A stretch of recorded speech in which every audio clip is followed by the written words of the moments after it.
দেন আমাদের দেশের অর্থনীতির অবস্থাটা কী। আপনি ব্যাঙ্কগুলোর অবস্থা তো আপনি যদি আলোচনা করেন যে ব্যাঙ্কগুলোর অবস্থা, অর্থনৈতিক সেক্টরটা সাংঘাতিকভাবে বিধ্বস্ত। সেই জায়গা থেকে আপনাকে ঘুরে দাঁড়াতে হবে। বাংলাদেশের মতো জায়গায় কেবল এই সরকারের বয়স 3 মাস হয়েছে, প্রথম বাজেট সরকার দিল।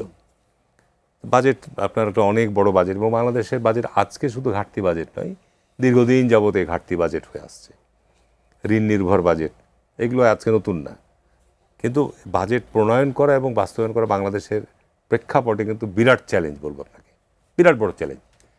তো এই চ্যালেঞ্জের মোকাবেলা করতে হবে। এখন এই রাজনৈতিক যদি অস্থিরতা থাকে, এই রাজনৈতিক যদি আপনার এই ধরনের একে অপরের মধ্যে দোষারোপের যে শুরু হয়েছে এটা যদি অব্যাহত থাকে, তাহলে কিন্তু আমাদের মানে সত্যি অস্থিরতা আছে নাকি? তো দেখছেনই তো আপনি।